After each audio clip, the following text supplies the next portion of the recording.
highly requested video because I've actually never shared my own personal budgeting percentages before. It might surprise you.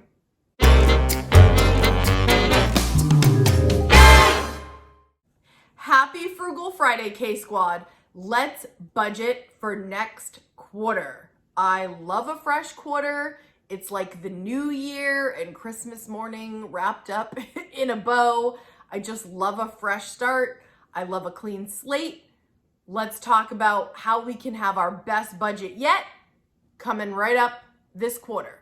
If you're watching this real time, we are focusing on April, May, and June. We're in second quarter, but no matter when you watch this, the same kind of plan is applicable. You want to get motivated, you want to plan ahead of time, and you want to know what's coming up so you can make the most of it.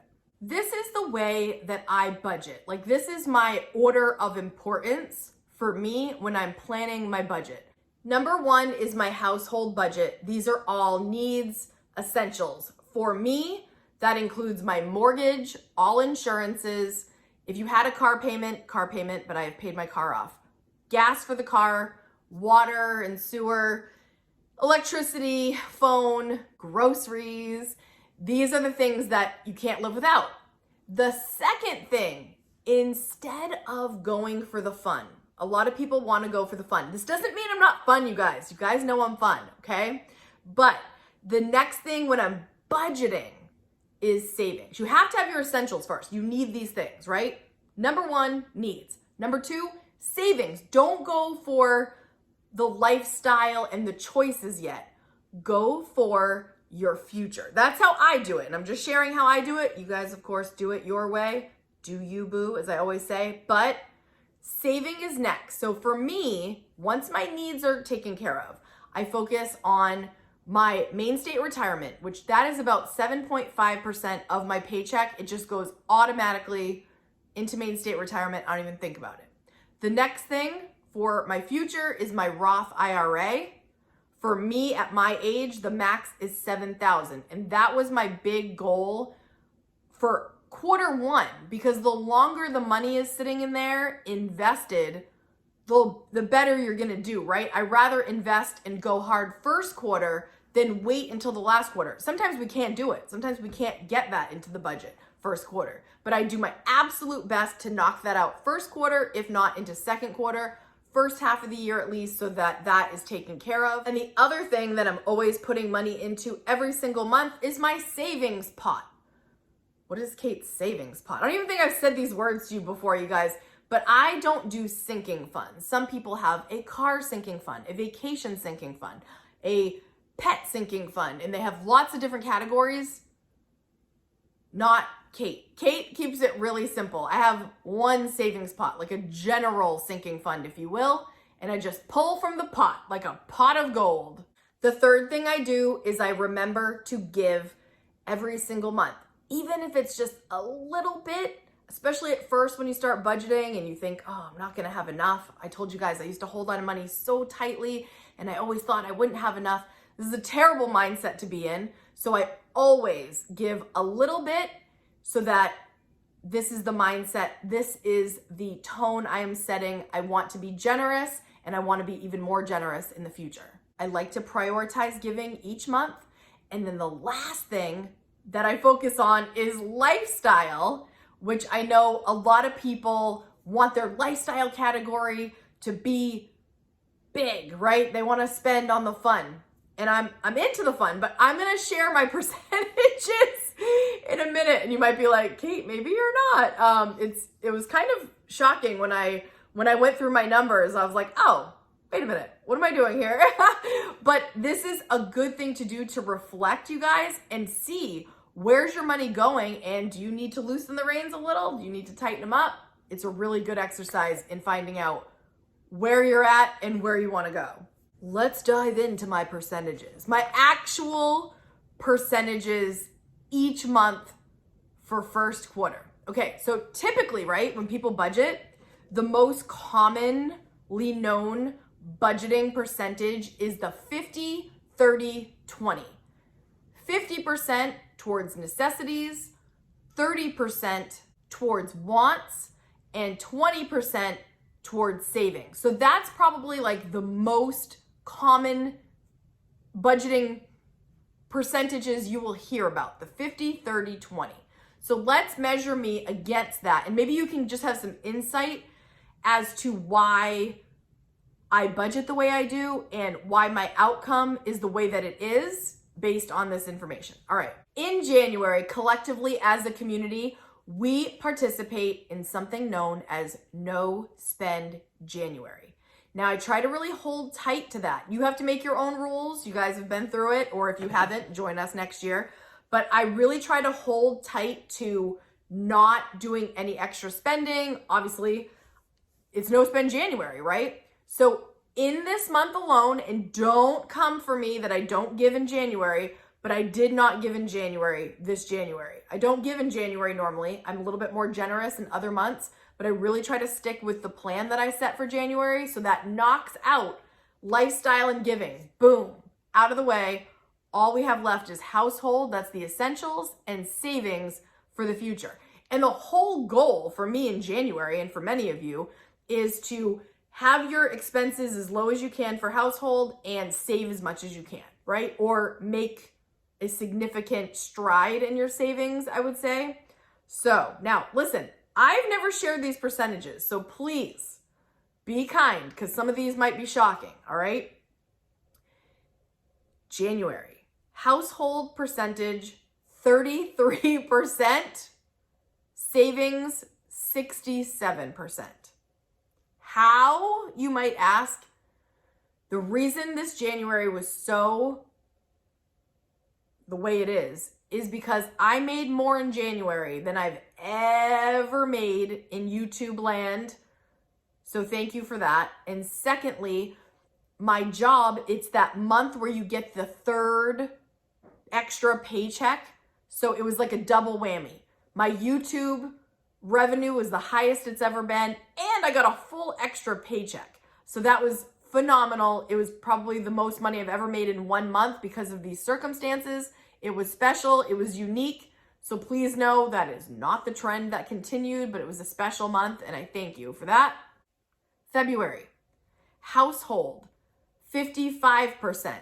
This is about right. I would say my household normally is between 50 and 60, depending on what's going on. Savings, 38%. Lifestyle, 5%. Giving, 1%. Truthfully, my giving is never more than probably 10%. Like 10 is probably the most. Lifestyle, 5%. Now, remember, I live in Maine in the dead of winter. I'm not really out doing the fun stuff in the dead of winter. I kind of hibernate. So 5% is not that shocking, but it does seem low, right? Does that seem low? Okay, in March, household, 67%. Now that's high. The reason it's high is because I put essentials in, and unfortunately, this is the month we lost Mr. Hannum. There was a bill of $300 at an earlier vet visit early in the month of March. And then when we had to put him down, it was another a little bit over $300. So that put an additional $600 plus into my household budget, which isn't normally there. So that's why that's a little high. Savings, 26%. Lifestyle, 6%. Woo, woo. Just bump that up. And giving, 1%. I thank you in advance for not sending too much judgment my way. I feel very vulnerable right now sharing those percentages because these are my actual percentages. And I wanted to share that with you so that you kind of knew where I'm at. So if you look at this, let's talk about savings first. 67%, I told you why. That was a freak of nature. Savings, 38%. That's not too far off.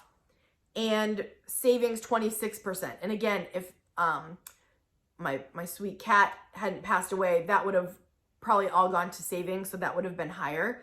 But the thing about the 50, 30, 20, as you can tell, my household is around 50% normally, roughly, 50 to 60.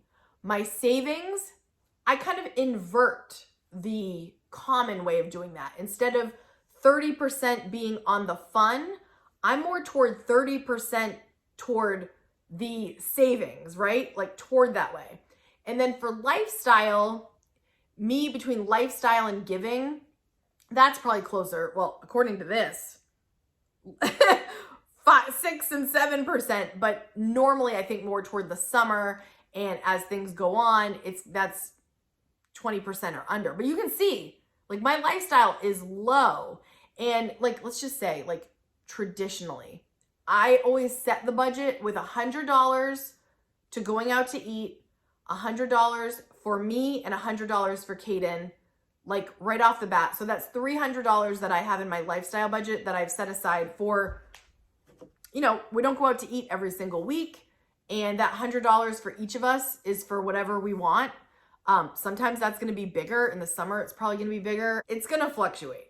Let's talk about this coming quarter. For April, for example, Kaden's summer camp money is due, the deposit and if I pay in full. So April, that's going to be a big chunk of change. May, let's just give an example, Mother's Day. I always make my mom feel really special. June, Father's Day. Also same for my dad. Also, it's my best friend's birthday, so I'm going to do something for her. So just knowing ahead of time, like, okay, we've got these things coming up.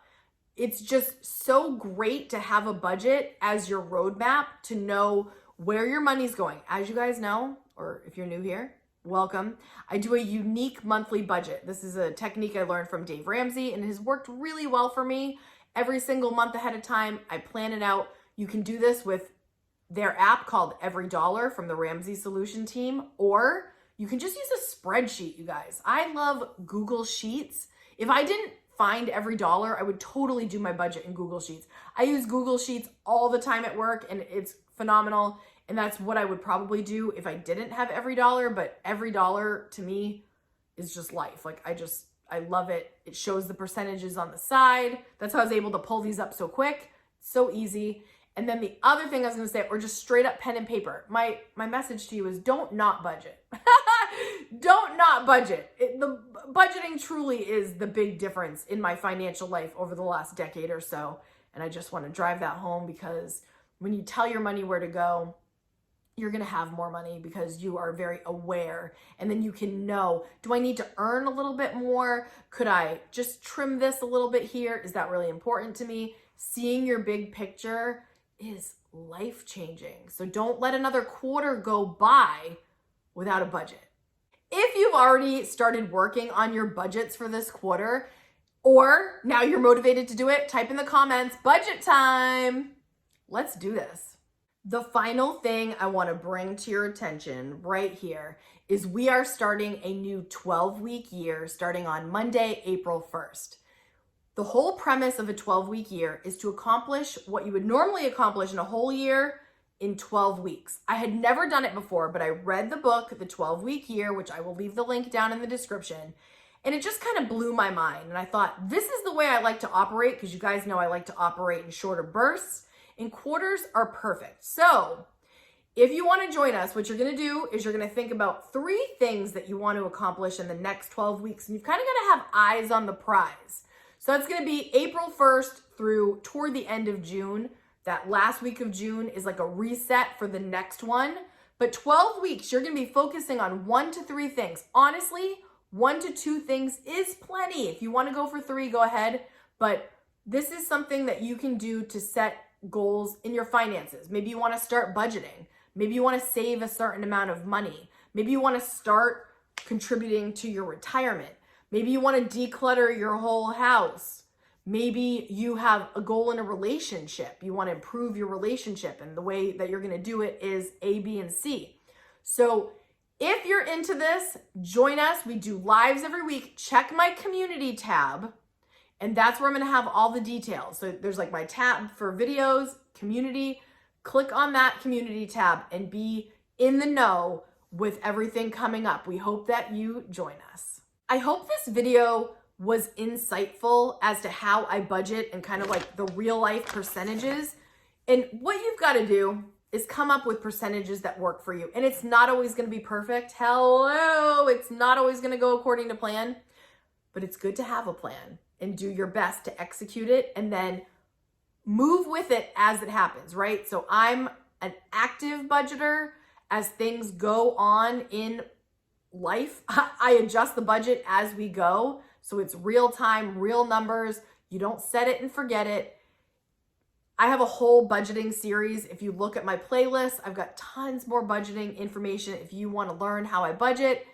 But I hope this was insightful today. Thank you so much for watching. If you like this, I'm going to leave a video for you to watch right here next to keep the conversation going. Love you guys. Have a great week. See you next video.